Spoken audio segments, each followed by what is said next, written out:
Welcome to Sean Stories, where African hearts speak and unforgettable tales come alive. Every twist, every tear, every triumph begins right here with me. Sean Stories.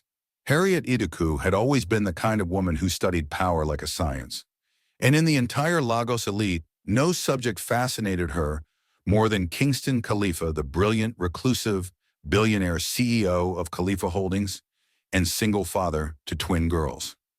He was the kind of man women whispered about, the kind men envied and the press respected. Handsome, intelligent, protective, but more importantly, vulnerable, wounded by love, raising his daughters alone after his wife abandoned them without warning. To Harriet, he was the ultimate prize. He was tall, striking, and impossibly successful. CEO of Khalifa Holdings, a tech conglomerate that dominated the West African market. But unlike other billionaire bachelors, Kingston was guarded, scarred by a failed marriage, protective, and completely, hopelessly devoted to his twin daughters, Zara and Zena. That was her in. Harriet had done her research. She knew everything about him before their first accidental meeting, where she'd positioned herself at a charity gala hosted by his company, pretending to be a donor. But Harriet wasn't there to dazzle. She was there to conquer. Her red silk dress was strategically chosen, her perfume alluring but soft. She'd laughed at just the right moment, bumped into him with a calculated stumble, and locked eyes as though fate had tied their gaze together. But Harriet knew better than to go after Kingston directly. No, the key to this man was small, adorable, and usually wore glittery pink shoes. His twin girls. What he liked, where he donated, how much time he spent with his daughters. What made him laugh? When she finally bumped into him near the silent auction table, it was no accident. "Oh, I'm so sorry," she said, brushing against him with a graceful twirl of her wineglass. "I didn't see you there." Kingston turned, his tall frame towering but composed. His eyes scanned her face briefly and lingered. "No harm done," he said, his voice deep, quiet. "I should probably stay away from silent auctions," she laughed softly. "I once accidentally bid on a zebra." He chuckled, just enough to let her know she'd piqued his interest. "Not a bad pet, if you live in a forest." "I'd take a rooftop garden," she replied, tilting her head. "Better lighting." They talked. Her wit was effortless, her confidence alluring. She asked questions about his company, complimented his foundation work, and made just the right number of jokes. Then he said it, the opening she was waiting for. "My daughters would have loved this. They love art. But bedtime rules overrules everything in my house." Harriet's eyes widened, her tone changing into gentle awe. "You're a girl, Dad?" "Twin girls," he said with a soft smile. "Zara and Zena. They're 5. Her hand flew to her chest, perfectly timed. "That's so beautiful. Twins? That's a blessing beyond words. I've always adored children." Kingston smiled, his expression softening more. And just like that, she had her foot in the door. Over the next few weeks, Harriet became a familiar name in Kingston's life. She began to appear at the same philanthropic events. She accidentally ran into him at the Khalifa Foundation headquarters, always offering help, always warm, always considerate. She didn't rush. She played the long game, dropping little stories about how she once taught Sunday school, how she helped raise her cousin's children, how she always wanted a big family. Kingston noticed. What impressed him most wasn't just her beauty, though she had plenty. It was her ability to talk about children like she understood them. She wasn't flirtatious in a desperate way. She was composed, gentle, real. Eventually, he invited her to dinner. The girls were there. Harriet brought them books, coloring pencils, and a unicorn puzzle set. "Oh, wow," she had said dramatically, kneeling to their level. "Are you two real-life princesses, or do you just dress like them?" Zara folded her arms. "Daddy doesn't let strangers come to our house." Zena hid behind the dining chair, peeking out. Harriet giggled lightly. "Then I guess I'll have to earn your trust, huh?" Kingston had laughed from across the table, heart warm. Good luck with that. But she did, bit by bit. She learned the twins' favorite cartoons, the bedtime routine, how Zara liked her cereal dry, and Zena needed her teddy tucked in beside her. Harriet adapted fast. When Kingston was around, she was the image of maternal affection. When he wasn't, she was cold and distant, but only for a second. She'd catch herself quickly, smiling again when anyone re-entered the room. The nanny, Auntie Funky, raised an eyebrow one evening after dinner. "You must really love children," she said. Harriet sipped her wine. "I do," she replied with a gentle smile, her eyes flicking to the hallway. And Kingston? He was falling. One night as he stood on the balcony of his Banana Island mansion, overlooking the quiet city skyline, he breathed in deeply and closed his eyes. It had been a long time since he felt this kind of peace. He thought of Harriet, how she made him laugh again, how she handled Zara's tantrum at dinner without flinching, how Zena actually let her read her bedtime story. He smiled to himself, heart full. Maybe this is it, he thought. Maybe I've finally found someone who sees all of me and stays. He didn't know the truth yet, that the woman he was welcoming into his heart had only come for his name, his wealth, and the life she could steal once he trusted her enough. And Harriet? She sat in her guest room, looking at her reflection, smiling with satisfaction. "I've got him," she whispered to herself. Finally. It only took 3 weeks. 3 weeks from that first dinner. 3 weeks from Harriet's radiant smile and polished compliments, to her moving into the Khalifa mansion. She didn't ask, not directly. But Kingston had always been a man of action. "You don't have to keep leaving late," he'd said one night, watching her buckle her heels after dinner. "There's more than enough space here." Harriet had tilted her head and smiled shyly. "Only if you're sure." He was, at least then. And just like that, she moved into the guest wing, where the girls' bedrooms were just down the hall, and the staff began calling her Madam Harriet. But the moment the doors closed behind her and the security gates locked for the night, the sparkle in her voice faded like dust on marble. She was no longer performing. Not for them. Zara noticed first. She always noticed first. It began the morning Harriet walked past them in the hallway without saying a word. Zara had been holding Zena's hand, dragging her along to the kitchen for breakfast. Harriet, in her silk robe and fur slippers, brushed by them like they were shadows on the wall. "Good morning," Zara had said loudly. Harriet didn't respond, just kept walking, checking her phone. "Maybe she didn't hear," Zena whispered. "She heard," Zara said flatly. Later that afternoon, when Kingston returned home early from a board meeting, Harriet suddenly remembered the girls again. She hugged them, kissed their foreheads, and gushed about how they were the light of her day. Kingston beamed. "Told you," he said to Harriet, ruffling Zara's curls. "They're hard to resist, right?" Harriet laughed. "They're angels."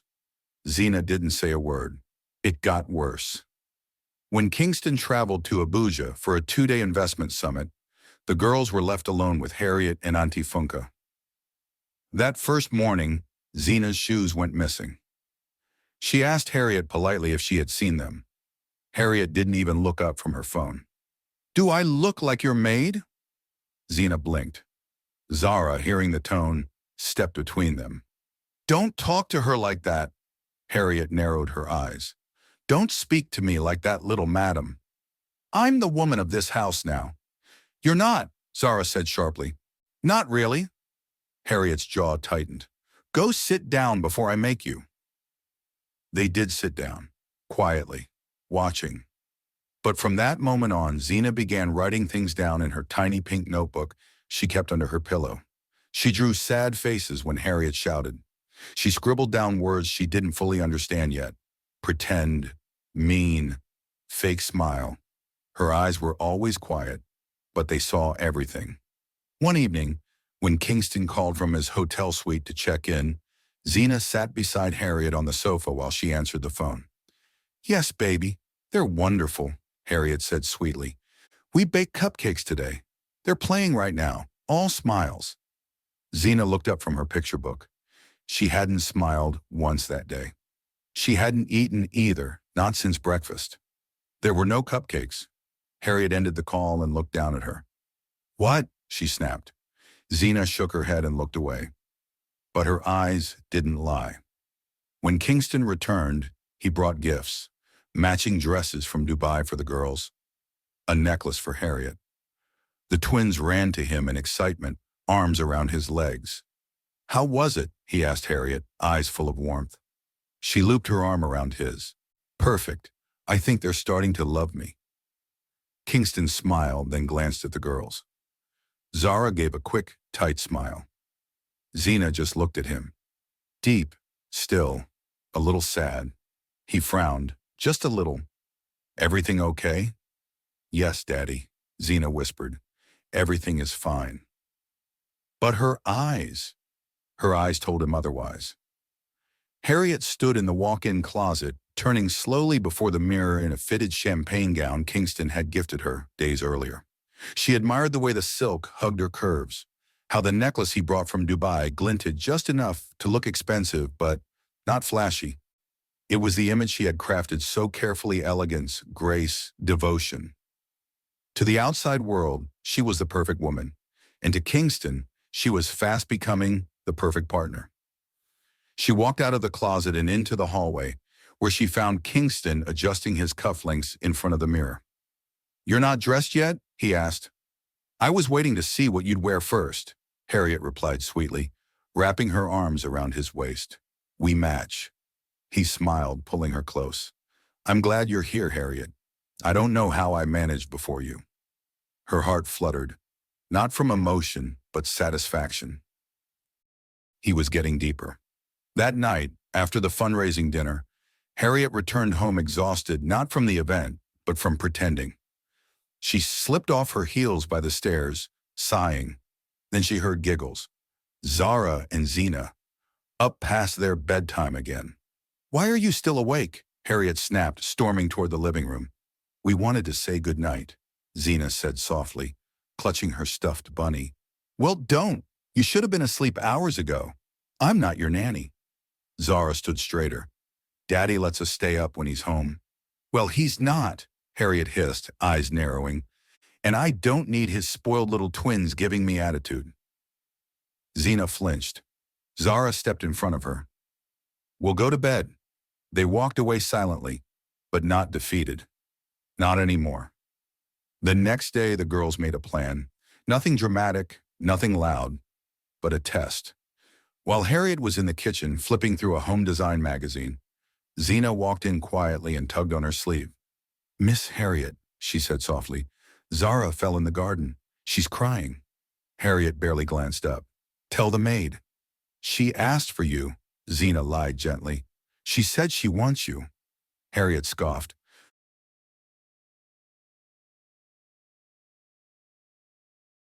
"I'm not her nurse." Zena didn't respond, just turned and walked away. Later that night, when Kingston returned, Zena tugged his hand gently as he sat down to remove his shoes. "Daddy," she said, "do you think Miss Harriet really likes us?" Kingston paused. "Of course, baby. She told me she loves you girls.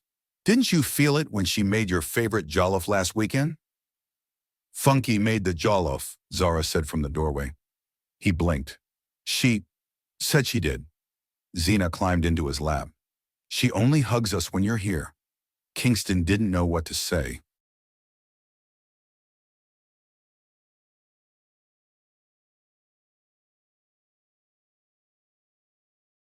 Cold crawled up the back of his neck. The following afternoon, he decided to see for himself. He left for work in the morning, as usual. But at noon he returned quietly unannounced. As he walked through the side entrance of the house, he heard raised voices from the garden. "You little pest, get out of the mud." "That dress cost money," Harriet barked. Zara's voice came next, angry and high-pitched. "You don't care about the dress. You just want Daddy to think you're nice. I've been patient with you girls." Harriet snapped. "But let's be clear. I'm not your mother, and I don't care if you like me." Nor Kingston froze in the hallway. He couldn't move. Not because he was shocked, but because deep down, something in him had suspected this. But he'd wanted so badly to believe it wasn't true. He turned away. He didn't walk into the garden. He didn't confront her. Not yet. That night, as they lay in bed, Harriet snuggled up beside him. "You've been quiet," she murmured.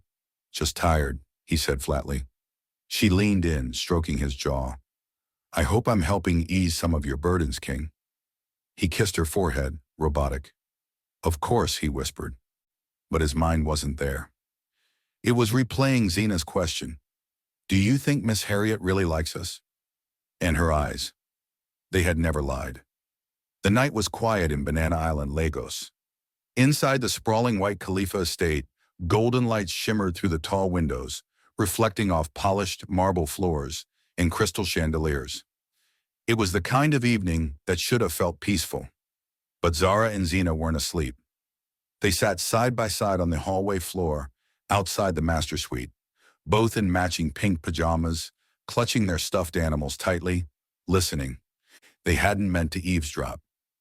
They'd only come to ask Harriet if she could leave the hallway light on. Zena had been afraid of the dark since she was a baby. But as they approached the slightly open door, they froze at the sound of her voice. And the voice wasn't sweet. Harriet sat cross-legged on the bed in Kingston's room, one hand holding a glass of red wine, the other gripping her phone tightly. Her voice was sharp, low, irritated. "Relax," she hissed into the phone. "Everything's going according to plan." The voice on the other end, a man, mumbled something. The girls couldn't hear him clearly. Harriet rolled her eyes. "Yes, I've got him wrapped around my finger. He's planning a future. Talks about marriage like some stupid fairy tale. And those brats? They're the worst." Zena's hand gripped Zara's tighter. Harriet's voice grew colder. "But once I become Mrs. Khalifa, we'll do exactly what we said. Clean him out, sell the shares, vanish. I don't care where. Dubai, Paris, anywhere. As long as it's far away from him and those clingy little rodents." Zara's eyes filled with angry tears. Zena's lower lip trembled. "But don't call again unless it's urgent," Harriet snapped. "He's starting to notice too much. I need things to stay perfect a bit longer. Got it?" She ended the call and stretched on the bed, humming softly to herself. Outside the door, the girls stood frozen. Zara's eyes burned. Zena's chest rose and fell with silent hurt. Everything their daddy believed was a lie. They tiptoed back to their room, hand in hand. Zara slammed the door behind them and climbed onto her bed, punching her pillow. "I knew it," she whispered fiercely. "She's mean, and now she wants to steal from Daddy." Zena sat on the rug, tears running quietly down her cheeks. She asked. Zara clenched her fists. "We stop her." Zena blinked. "How?" The next morning, Harriet was all smiles at the breakfast table. "Good morning, my angels," she cooed, placing waffles in front of the girls. Zara pushed her plate away. Zena didn't even look at her. Kingston noticed. "Girls, say thank you."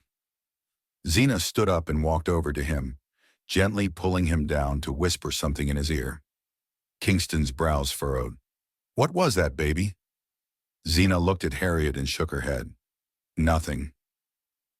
But the way she looked at him, it wasn't nothing.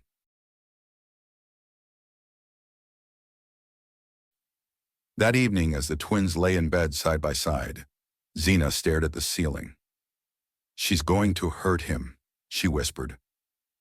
Zara sat up, her eyes firm. "We can't wait anymore. Tomorrow, Daddy's meeting with the family lawyer. She wants him to change something in his will." Zena's eyes widened. "How do you know?" Zara pointed to the notebook beside her bed, filled with everything they'd seen and heard. She said it on the phone again. "I stayed near her door." Zena was silent. Zara continued, "We're stopping her, Zena. We're not babies. We're his daughters. If no one else can protect him, we will."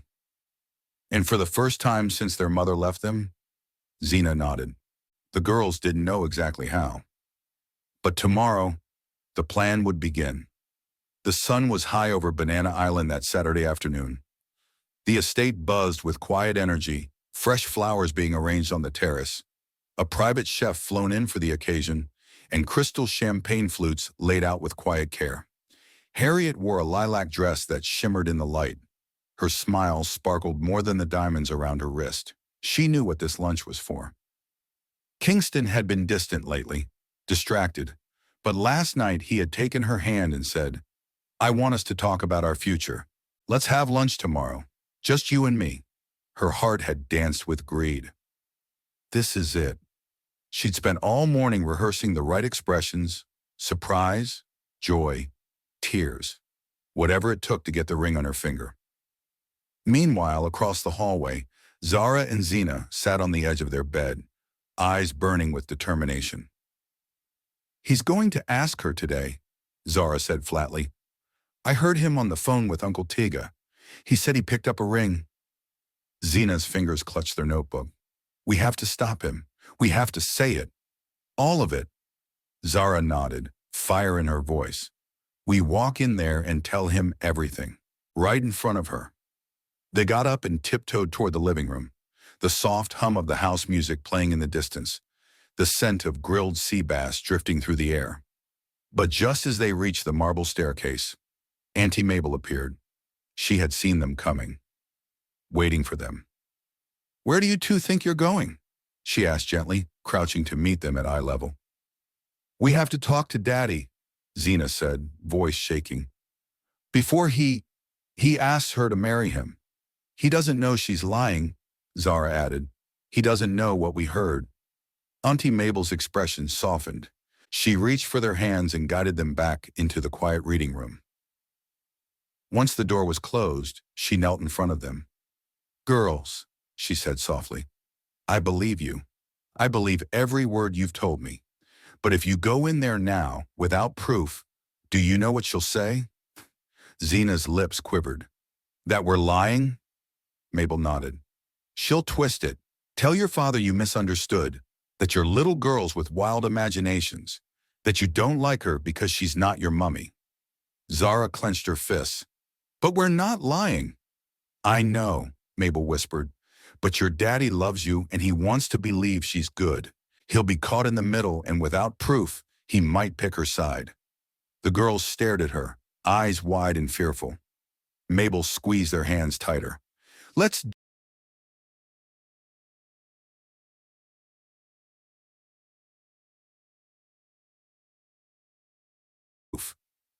Zena's eyes lit with quiet hope. "Like a video?" Mabel nodded. "Or a recording. Anything. Something she can't deny." Zara leaned back, frustrated. "What if then? What if he gives her the ring today?" Mabel smiled faintly. "Then we take it back before she ever wears it. I promise you, this isn't over." Meanwhile, down on the garden terrace, Harriet sipped from her flute and laughed at Kingston's stories.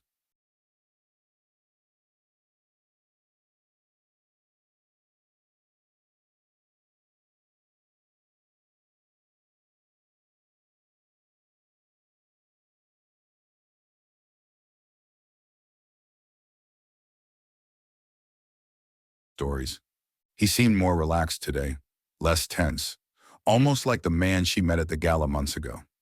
She noticed he kept touching his pocket. The box was there. She could feel it. And so could the girls watching from the top floor, hidden behind the curtains, their hearts pounding. "Soon," Zara whispered, "we'll have the truth." And this time, no one would doubt them. The Khalifa mansion had shifted. Suddenly it wasn't just a home, it was a venue. Florists came and went with sample bouquets. Wedding planners toured the marble halls with measuring tapes and color swatches.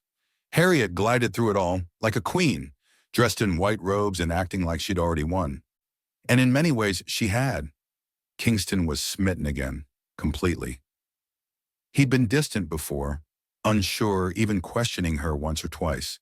But lately he seemed determined to believe in her. Maybe it was guilt. Maybe it was exhaustion. Or maybe it was that quiet voice inside that told him, "You deserve happiness. You deserve a second chance." So he gave himself to the fantasy. He ordered her favorite desserts without being asked. He brought her breakfast in bed, He watched her giggle with fake excitement as she tried on dresses and ignored the quick flicker in his daughter's eyes when she touched their heads like fragile trophies. He didn't see it because he didn't want to. "I just want to do this right," he told Auntie Mabel one night as she packed the twins' school bags in the kitchen. "I want my girls to grow up in a full home again, with love, with joy, with structure." Mabel nodded quietly, folding Zena's sweater with slow hands. "She's very charming," she said carefully. Kingston smiled. "And she loves them." Mabel looked at him, then really looked.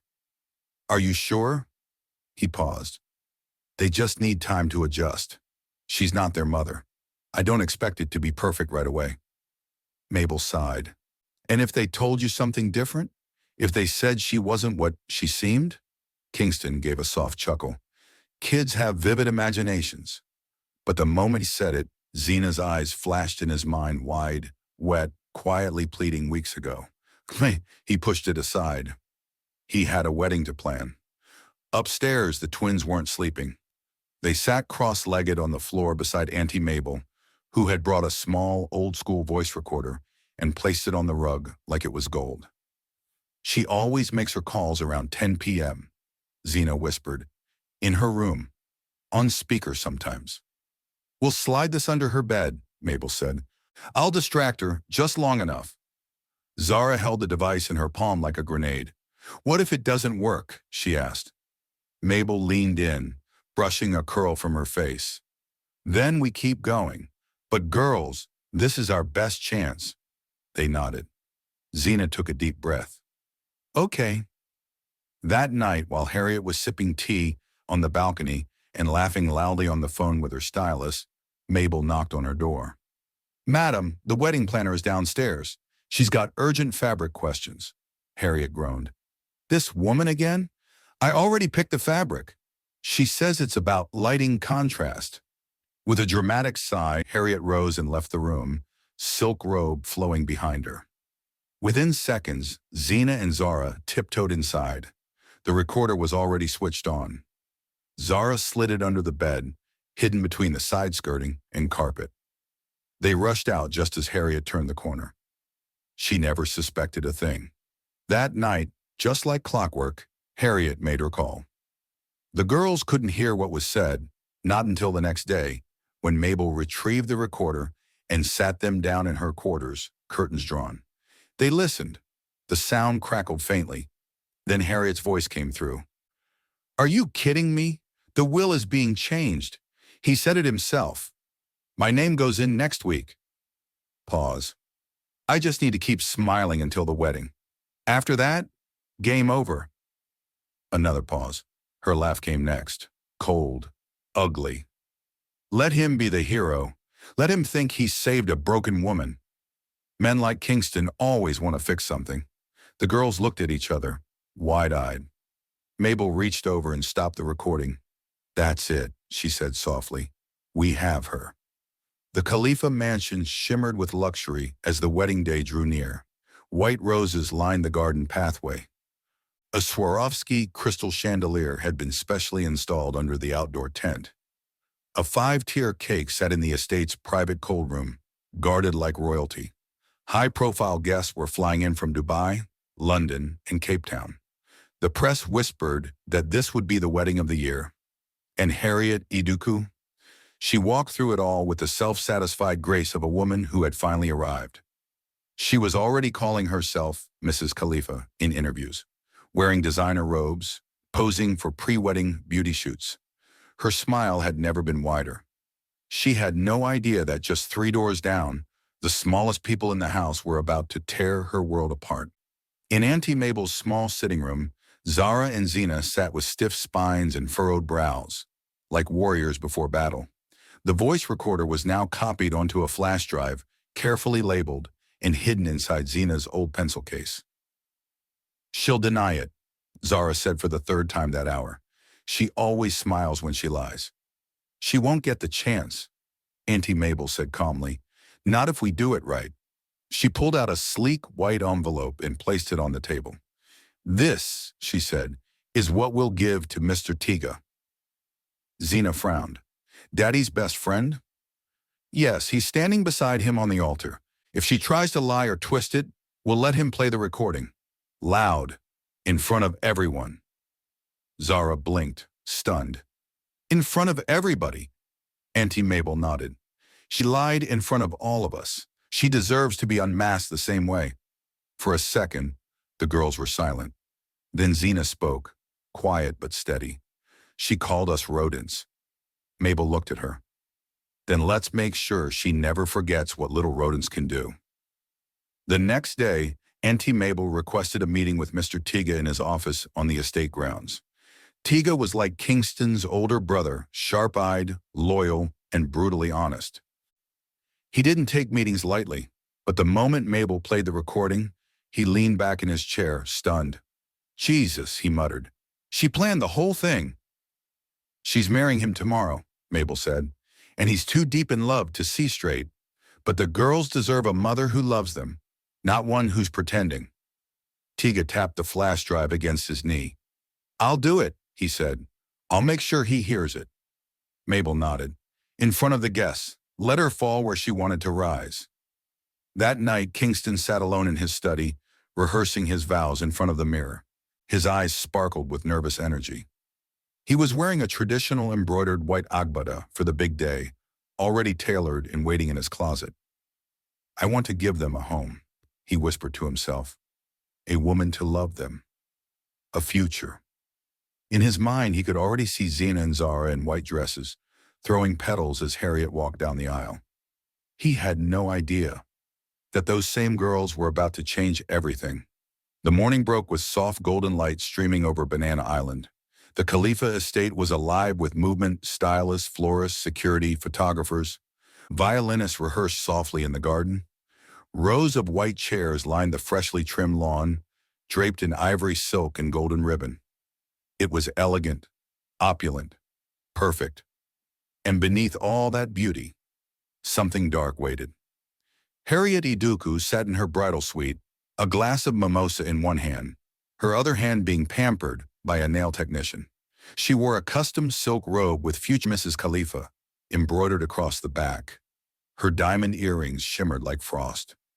Today is my coronation, she said smugly, watching her reflection, and nothing will ruin it. She didn't notice the look that passed between the two makeup artists in the room, the one that said, if only she knew. In the children's wing, Zara and Zena were already dressed in soft white satin dresses. Their hair had been braided and adorned with baby's breath flowers. Zena clutched a small silver necklace, the flash drive pendant hidden underneath the charm. Are you scared? She asked her sister. Zara looked at her through the mirror. No, because today, we win.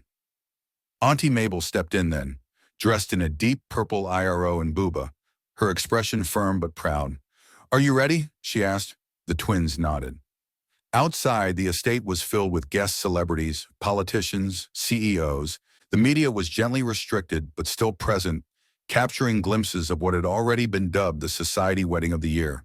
Kingston Khalifa, dressed in an ash-colored agbada with gold embroidery, stood under the floral arch with his best man, Tiga. He adjusted his cuffs, nerves tightening in his chest.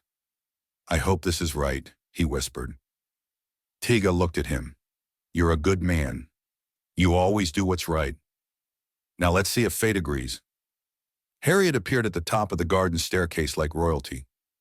Her gown was a masterpiece-fitted bodice, illusion neckline, delicate beadwork. Gasps rose from the crowd. The string quartet began playing softly. Zena held her sister's hand tightly. They watched her float down the steps toward their father. She smiled, eyes locked on Kingston like a predator. And for a moment, it all felt too perfect. Until Tiga stepped forward and raised a hand. The music stopped. The guests looked around, confused. Harriet's smile froze. Tiga? Kingston asked, startled. I'm sorry, King, but this wedding can't go on. Gasps echoed. What are you talking about? Harriet snapped, eyes widening. Tiga pulled the flash drive from his breast pocket and signaled to the staff. Moments later, a speaker crackled to life. Then, her voice. Everything's going according to plan. The garden went still. I've got him wrapped around my finger. Talks about marriage like some stupid fairy tale. And those brats? Ugh, they're the worst. Zara and Zena stood up from their seats. Zena's hand didn't shake anymore. The guests turned to stare at Harriet, who now stood frozen at the altar, color draining from her face. No, that's not me. After the wedding, clean him out, sell the shares, vanish. I don't care where. Dubai, Paris, anywhere. Just far from him and those clingy little rodents. Murmurs turned into outrage. Phones were raised. Whispers became echoes. Kingston stood still, unmoving, staring at the woman he'd almost married. His chest rose slowly. You lied to me, he said, voice low. King, You used my daughters, my home. Harriet reached for him. It's not what it sounds like. He stepped back. I don't know what I was trying to build with you, he said, voice breaking. But thank God they saw what I didn't. He turned around and walked straight toward Zara and Zena. The girls ran into his arms and he dropped to his knees, wrapping them both tight. I'm so sorry, he whispered. Zara wiped his cheek. We just didn't want to lose you. You never will, he said. You saved me. Behind them, Harriet's dream world collapsed not with fire, but with silence. Guards stepped forward. Tiga made a quiet call. Guests began leaving. But Kingston stayed kneeling in the middle of the aisle, holding the only two people who had loved him without lies. His daughters. His heart. His heroes. The estate was quiet again. The white chairs had been packed up, the chandeliers taken down, the roses wilted in forgotten corners. The wedding that never was had left an eerie hush across the mansion, as if the very walls were ashamed of what almost happened. Harriet was gone. Security had escorted her out after she screamed and sobbed and threw the bouquet into the fountain. Kingston didn't watch. He had stood quietly in his room, holding the flash drive in one hand and the edge of his desk with the other, his eyes red, jaw clenched. He had almost married the woman who called his daughters rodents. He had almost signed over his legacy to a lie. The media, of course, had gotten wind of it within hours. By evening, blogs were filled with headlines. Khalifa wedding called off at the Isle secret recording exposes fiancé. Billionaire betrayed inside the viral wedding meltdown. Some included audio clips. Some speculated on her accomplice. Some praised the twins. Most were just shocked. But Kingston stayed quiet. No press statements, no interviews. Just silence and reflection. That evening, he sat on the floor of the twins' room, his agbada now replaced with soft joggers and a faded black t-shirt. His head rested against the edge of Zara's bed, while both girls lay in front of him, legs kicking behind them, coloring quietly. He watched them for a long time, their calmness, their quiet confidence, the way Zena's tongue stuck out slightly when she focused, the way Zara hummed whenever she colored something pink. I should have listened sooner, he finally said, voice thick. Zena looked up. It's okay. Zara turned to him, serious. But next time you have to listen with your heart, not just your ears. He blinked, then laughed gently. Who taught you to say that? Auntie Mabel, they chorused. He nodded slowly. She's been good to you girls, hasn't she? She doesn't just pretend to care, Zena whispered. She really loves us, Zara added, like a mommy would. Kingston's throat tightened. Then Zena sat up, placing her tiny hand on his. You'd like her too, Daddy, she said with quiet certainty. She makes the best igusi and reads bedtime stories with funny voices. Zara nodded. And she calls us her girls, even when she thinks we're not listening. Kingston smiled, the weight in his chest softening for the first time in weeks. Well then, he said gently, maybe it's time I listen to all of you more often. They giggled and jumped on him. And for the first time in a very long time, Kingston Khalifa didn't feel like a billionaire. He felt like a man who was finally home. A week passed. No more wedding planning. No more Harriet. The mansion felt lighter, not in decoration, but in spirit. The silence no longer stung. It felt calm now, safe. And in the quiet corners of the estate, Kingston Khalifa had begun watching more closely. He watched the way Auntie Mabel packed school lunches with heart-shaped notes tucked inside, the way she braided Zena's hair while humming old Yoruba lullabies, the way Zara slipped into her arms without thinking, laughing at her jokes like she'd known her forever. Mabel never asked for anything, never hovered, never forced her presence. She simply loved them fiercely, gently, and without show.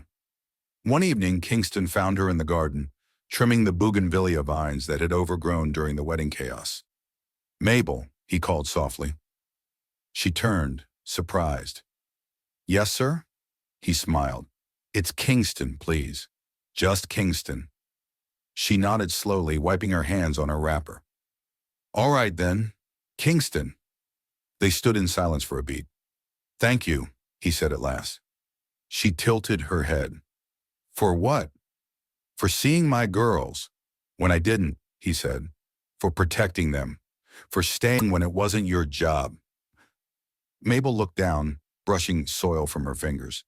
"I didn't do it for you," she said honestly. "I did it for them. They needed someone who didn't smile only when people were watching." He nodded. "I see that now." Later that night, Kingston sat with the twins on the living room rug, playing Ludo and drinking mango juice from matching cups. Zena had just won her third round and was quietly enjoying her victory when Zara looked up. "Daddy," she said. "Yes?" "Can we invite Auntie Mabel to sit with us?" Kingston grinned. "Of course." A few minutes later, Mabel joined them hesitantly at first, but quickly easing into the warmth of the moment. They played 2 more rounds, told silly stories, and laughed so hard Kingston's eyes watered. It wasn't fancy, it wasn't planned. It was real, and it was everything he didn't know he needed. That Sunday morning, Kingston stood at the back of the kitchen watching Mabel flip pancakes while the girls danced around her in their socks. Zena giggled as Mabel spun Zara gently by the waist like a ballerina. He took a quiet picture on his phone and saved it under the album titled Our Real Home. Not because the house was new, but because, finally, the love inside it was. 3 months later, Cape Town, South Africa. The ocean sparkled like diamonds under the setting sun. Waves lapped gently against the private villa's shoreline as laughter spilled from the wide balcony facing the sea. Zara and Zena ran barefoot along the sand, chasing each other in matching sundresses, their joy echoing louder than the waves. Kingston stood at the balcony railing, a cup of coffee in hand, his shirt sleeves rolled up, toes bare on the polished wood. He watched them with soft eyes. "Careful by the water, girls," he called out. "Yes, Daddy," they chorused. Behind him, Auntie Mabel stepped out quietly, holding a light shawl. Her braids were pulled back, her dress a breezy peach cotton. She looked younger under the golden sky, lighter, like a woman who had shed something heavy. "Cold?" she asked gently. "A little," he replied, accepting the shawl she placed around his shoulders. Their hands brushed. They didn't pull away. Instead, they stood side by side, watching the girls dance in the surf, their silhouettes long and lovely against the sunset. "You've given them peace," he said quietly. She smiled. "They gave me family." He looked at her then, not with the eyes of a man searching for perfection, but with the heart of someone who had almost lost everything and now understood what truly mattered. No grand gestures, no staged romance. Just this, real, quiet, steady. He reached for her hand and laced his fingers with hers. "No rush," he whispered. "Just stay." Mabel turned to him, eyes soft, always. Far below, Zena looked up at the balcony and nudged Zara. "They're holding hands," she whispered. Zara smirked. "Told you, we have good taste." They both giggled, then ran back into the waves, free and fearless. And above them, a new chapter quietly began. Sometimes it takes the smallest voices to speak the loudest truths. The twins who saved their father's heart is a powerful reminder that love is not about grand gestures. It's about consistency, sincerity, and the courage to protect those we care about, no matter how small we are. Never ignore the instincts of children. Never underestimate quiet loyalty, and never settle for a love that only smiles when someone's watching. Because the right love doesn't need to be perfect, just real. And remember, when it comes to heart-melting drama, unforgettable twists, and powerful African love stories, Sean's stories got you. Always. Dear viewers, what lesson did you take away from this dramatic tale? We would love to hear your thoughts in the comments below.